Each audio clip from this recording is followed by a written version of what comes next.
Hello.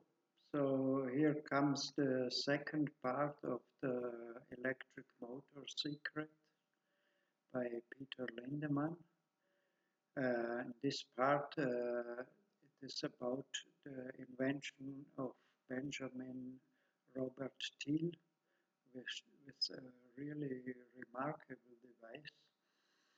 So I will make some comments in this part. Also, I will comment shortly about a statement of Peter Lindemann, which I do not agree. It's my personal opinion only, because he states that when a motor does not have a permanent magnet, it cannot act as a generator. In my experience, it can, because in the moment that the coil is energized, it is no more only a piece of iron. It converts in an electromagnet, which, yes, can generate current inside the coil. So I'm not sure about that such a motor is completely free of generating back EMF, a counter EMF against the applied voltage. So let's see the second part of the video now. I will make some more short comments in between.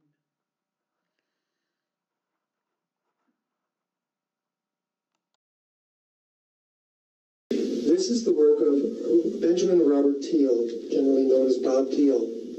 And this patent was issued in 1978. Again, looks like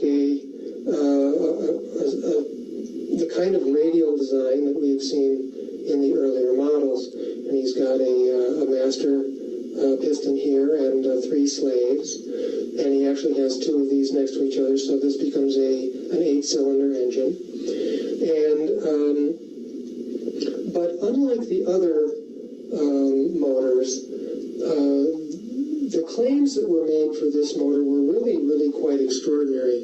And what I'd like to do is show you some of that right now. Now here's a close-up shot of Bob Thiel in mid-1970s in front of one of his 8-cylinder radial solenoid engines, electric solenoid engines, which he called the Magnipulsion engine. And let me this is the cover of a piece of company literature from his company called the Magnipulsion Industries. And on the bottom here he has this quote from Voltaire. And it says, "There is nothing as powerful as an idea whose time has come." So let's go into the company literature of the Magnipulsion Industries Incorporated and find out about Bob Thiel's Magnipulsion engine, what he calls tomorrow's energy today. Now, one section of this document from Magnipulsion Industries is presented as a question and answer session. And so what I would like to do is pull a few brief excerpts from this section of the document and bring them to your attention. And the first question here in this section is, what is the Magnipulsion engine? And the answer is, an engine that is motivated by electromagnets which serve in a manner similar to pistons in an internal combustion engine. It receives its initial power from a car battery. There is a continuous charge of energy without any supplementary source other than the battery. The capabilities of the Magnipulsion engine are relatively unlimited. We know it can power automobiles, air conditioners, home power plants, machinery, or anything which utilizes fossil fuels or electric motor drives. And here's question 2.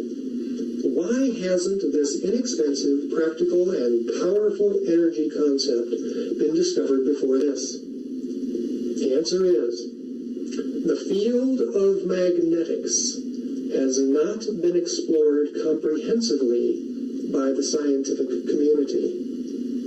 What has been done in this field before the arrival of the Magnipulsion engine has been spasmodic. To the inventor of Magnipulsion, these forerunners missed the mark considerably by not harnessing the principles now patented in the Magnipulsion engine. So here we have direct statements which basically say that he seems to have found the secret, the way of getting the power out of this arrangement of just attracting a piece of iron into an electric coil. He is claiming to have figured it out. And he's also claiming that the amount of energy that comes out of it will not only run the motor, but apparently keep the initial battery charged. So, let's see what else Bob Thiel says. And here, question number 7. How does Magnipulsion compare to current standard engine concepts? The Magnipulsion engine may be described as superior to any other engine concept known to the inventor, including the present internal combustion engine and electrical engines. And again, here is question 15. Can I bring my engineers to discuss business with your company? The answer is yes. Prospective buyers and their engineering staff are welcome, but they must be prepared to see and learn of a new and revolutionary discovery which some in the scientific community consider contrary to established laws of physics and or electrodynamics. And here is question 24. What is the main difference between Magnipulsion and other engines which use electricity to power machinery, etc.? The answer, unlike electrical motors, which take a continuous supply of electric power, the Magnipulsion engine runs continuously on relatively minute quantities of pulsating current. Here's a couple of pictures of some of the working models. And then questions 29, 30, and 31. Does the engine emit any pollution? No, the engine is pollution-free. Is there any noise to the engine when in operation? Negligible. And here's the big bad heresy. Is there any reason to believe that the Magnipulsion engine is incapable of taking over for the internal combustion engine and present electrically powered motors? Here's the answer. The principle proving the utilization of energy from magnets has been fully and completely proven in our shop. Magnipulsion is convertible into relatively unlimited horsepower and therefore can be used wherever these other power sources are currently used. So here are some photographs of some of the working models. And this was one of the original 4-cylinder units from his first patent. Here is an 8-cylinder unit from the second patent, and so on. Let me just give you a quick close-up here of some of these models. So we have multiple working models of a very extraordinary a magnetic attraction solenoid engine. So here is the diagram from his second patent showing the 4-cylinder radial construction. And so we see that he has 4 electric solenoids and this is the master piston here and the master crank, and so the other slaves are connected to it. And what we see is that when the crankshaft is at top dead center, the movable plunger is completely inside the coil. And then when the crank is at bottom dead center, which is what it is for this one, it looks like the movable plunger is approximately 50% withdrawn from the system. To see what it would do.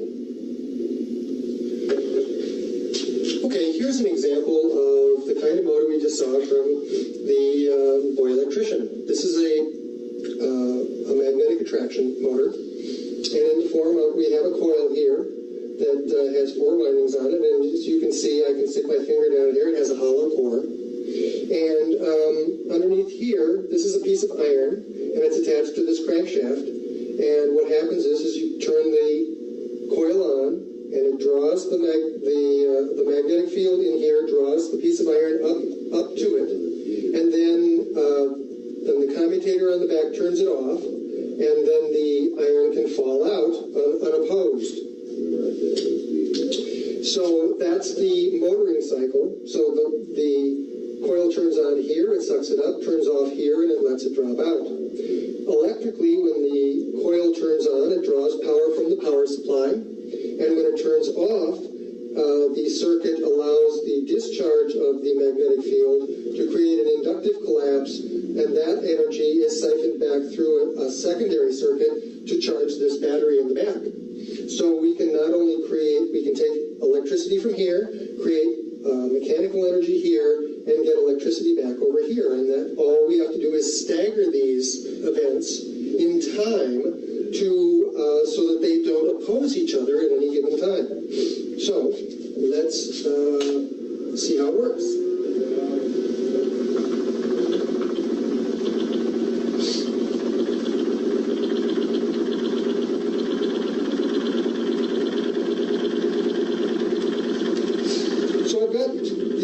Supply dialed up to about 12 volts, and you can see that the current is jumping around because this samples faster than this is turning on and off. But you can see that we've already pushed our battery up from where it was before, and it continues to climb. Now, the amount of energy that this draws is specifically related just to the resistance of the wire in the coil and the duty cycle of the commutator. So no matter how fast or slow this turns, it's going to draw exactly the same amount of energy. Now, there's a number of things that determine how much mechanical force is produced, and primarily it has to do with the efficiency of the magnetic circuit. Right now, this is in its absolutely worst condition because the magnetic field is wide open to the environment.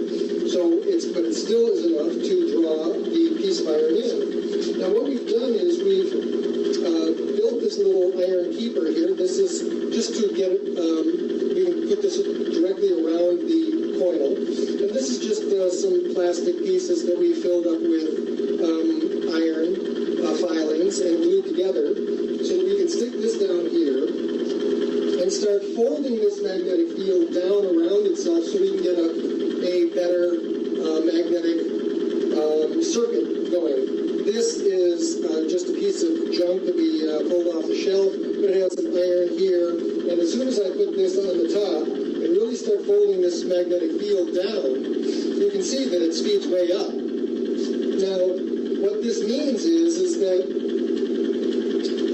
the coil is turning off more often, many more times per second. The faster this goes, the more times the coil turns off per second, and so it charges the battery faster, even though we're still not drawing any more from over here. And now you can see that at this speed, we can see that the current has really settled down to about 2.3, 2.4 amperes, and that's what the system draws to run the motor. Now, what I'd like to do is, and we're pushing the battery up to 13 volts, Now this battery is fairly well charged, so it's not too difficult to push it up here because this battery is almost fully charged as it is, but this illustrates the point. Now the other thing I want to show you is you can see that the current basically is centering right around 2.3. And if I raise the voltage just a little bit and make it go a little bit faster, then we can get it to stabilize at, say, about 2.3, 2.4. And so that's where the current is. Now, we saw with the other motors, the minute that I would try and slow this down at all, then the current that it was drawing would jump up completely. But now on this motor, if I slow it down, you see that the number doesn't just go up, it also goes down. So it's still jumping in the same range. And again, we're into that sampling problem again. But basically what happens is that the duty cycle of the resistance of the resistance of the coil stays the same, and the duty cycle of the commutator stays the same because it's on the same amount of time, same percentage of time, whether it's going fast or slow. So the total amount of current is determined by those two factors and those two factors alone, and not in relationship to what the mechanical load is. So here we have a much more interesting motor that shows the principles that I was talking about when we were looking at the standard motors. Here we have a way of taking electricity, creating a motor torque, and getting some of the electricity back in a way that doesn't generate electricity against itself and cause a reverse motoring effect that slows the motor down or makes the motor draw more current when we mechanically load it. Now what I'm going to do next is I've got this little belt, and I'm going to attach this belt to our flywheel over here and attach it to this little permanent magnet DC generator over here. So I'm going to start driving this as a generator from our motor. Okay? And, okay, so I'm going to do that.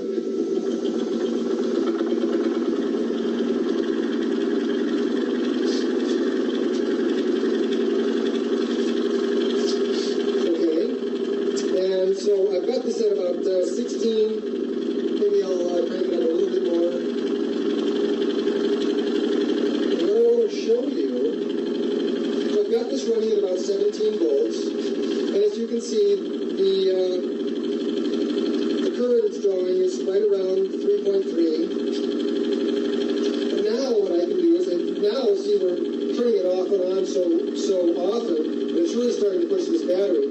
But now what I can do is, I can ask this generator to run a load.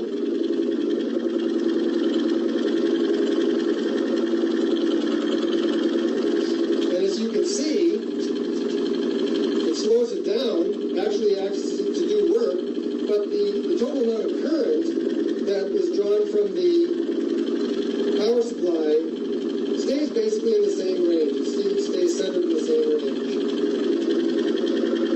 So again, it doesn't immediately jump to twice or anything else, and so this is a perfectly good demonstration that shows that it is possible to build an electric motor that creates mechanical energy, gives you some of the electricity back, and operates with no back EMF in the sense that as a motor, it's only a motor. Now the reason this doesn't draw more energy when it's drawing a load is that one, it doesn't act as a generator. I can twist this all day and all night, and it doesn't generate anything. Okay, it generates over here, but this process of moving an iron shaft in and out of a coil will never generate any electricity. So this is only an electric motor, and it is not a generator in reverse. So the fact is that the only thing determining how much energy this device will draw is the resistance of the coil and the duty cycle of the commutator. It has nothing nothing whatever to do with how much mechanical energy I can harvest from here. It's completely out of the equation, okay? Now, this motor is not particularly efficient. And one of the main reasons, you could see that when I put the topper on here, it started going a lot faster without drawing any more electricity, and shows you that the amount of mechanical energy I can get out of this is really somewhat independent of the amount of electricity that it draws. Now, we're probably missing out on about 50% of the mechanical energy that this thing could produce, because when we built this originally, you can see that we glued the coil directly down to this piece of plastic. So there's no way to finish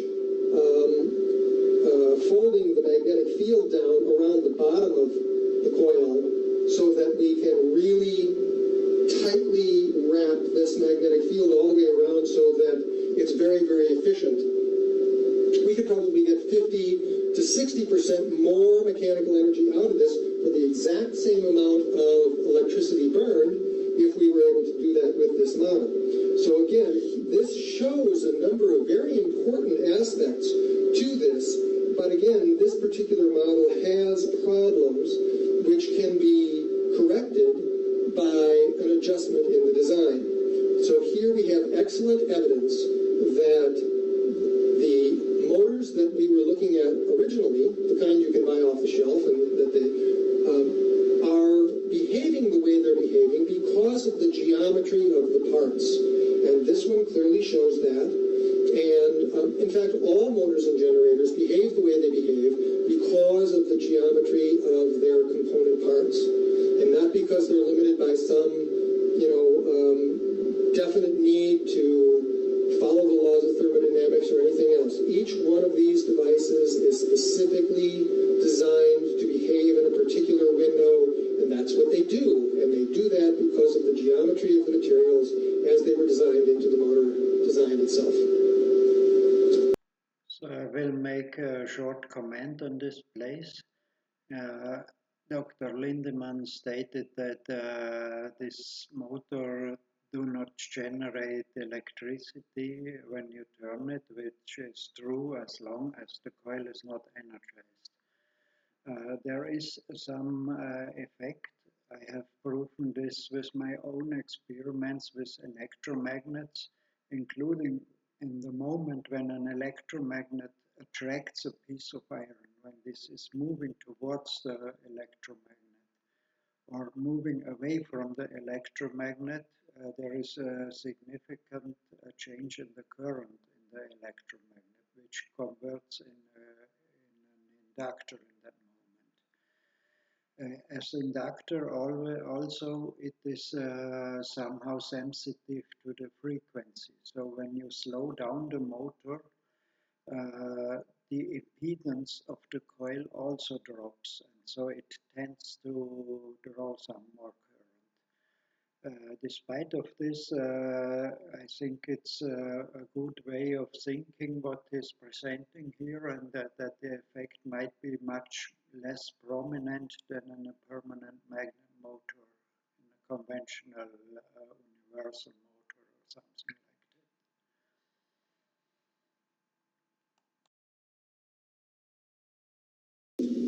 So here is a close-up of one of the sections of Thiel's 8-cylinder solenoid engine. And you can see that this has essentially the same construction of the machine we just tested on the bench. You can see it's sideways, and ours was vertical, but that's a minor consideration.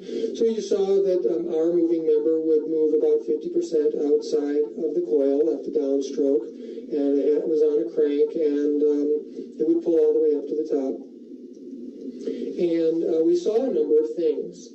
First of all, we saw that, of course, it worked with no back EMF. In other words, when we mechanically loaded it, it didn't draw more current or generate any energies against itself. And we also saw, for the first time, that the electricity part of the event that could come back out of it was now not being reapplied against the input, But now, because it was happening at a different time and under a different set of circumstances, then it could also be shunted forward by reversing the circuit with some diodes, and we could actually recover that energy for a second useful output. So here is evidence that our initial analysis of the back EMF problem can actually be re-engineered, and that we saw that this machine had an electrical input, but also had a mechanical output and an electrical output, both of which were working now for the first time in the positive direction, and none of these events were working against each other. One of the things we saw in our working model was that we could recover some of the electrical energy. And certainly if Thiel was recovering some of his electrical energy, then that would make his motor more efficient. So let's take a look at the circuit that he used to power this machine. Now we saw in the question and answer period where Thiel says that he is running this engine on extremely short duration current pulses. So I wanted to show you the commutator section from the first patent, and this is figure 6.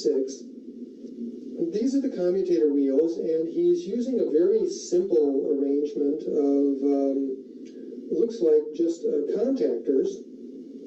And you can see if this is the wheel here, he's just got this little nub right here, and it's going to push, when it goes by, it's going to push on this mechanical contactor and just make a very, very short duration contact to turn on his coils. So this is the commutator section for one of the 4-cylinder systems.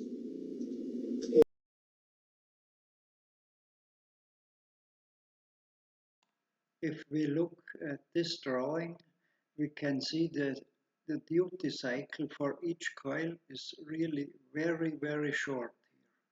So it might be for each solenoid about 1 or 2% at least, if we can trust in the dimensioning of the drawings.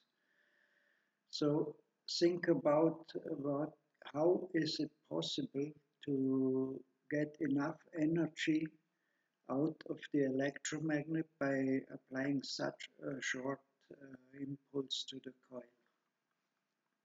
So here we see a blow-up of figure 5, which is essentially the circuit that he discloses that runs the machine. So like he says, he runs from a battery. And this device here is a rheostat, something just to control the current. It's got a little amp meter here. And then he shows 4 parallel arrangements. And so these coils would be the solenoid, the coils and the solenoids. And then this contactor here, 61, is repeated here. So here is the mechanical contactor he shows, each one of these things. And then there is a bypassing circuit around the commutator, which looks like a standard type of snubber type of arrangement consisting of a capacitor and a resistor. So this circuit is obviously able to do 2 things. He can dial up as much current as he wants for the coils, so he can throttle the engine. And he can also basically suppress the sparking that would normally show up at these contactors using these little snubbers. But beyond that, it doesn't look like there's anything remarkable about this circuit, and it doesn't appear that, at first glance at least, that there is any mechanism to recover any of the energy from the collapsing inductors when they're turned off. So in order to understand this type of circuit a little bit better, let's dig up a little more history on this type of circuit. Now here a last comment about the circuit diagram. A thing that draw a lot of attention to me is that the inventor shows a pair of coil in each electromagnet. There are two coils drawn, which does at the first glance does not make any sense, because we could draw 1, 2, 3, 4 coils depending on the construction of the electromagnet. It could have various segments, but the arrangement of two coils in parallel could have another significance. It depends on the dot marcation, on the dot mark, which is not present in the patent, and it depends also on the direction of winding, and it depends on the number of turns at least. So maybe the coils are not equal in number of turns.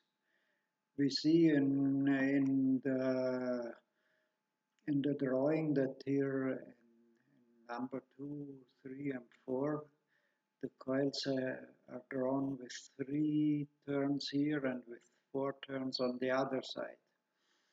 That means that could be a coincidence, of course, but it could also be that it means that one coil has a different impedance to the other coil. And applying a pulse, there is generated some kind of circular current after switching off, which would enhance the time of the applied magnetic field significantly. So I'm still experimenting on this. I make my own tests to verify different possibilities. For the moment, only with stationary setup, because I do not have still the physical machine with the piston and the crank. But maybe I will do it in the future. So thanks for watching.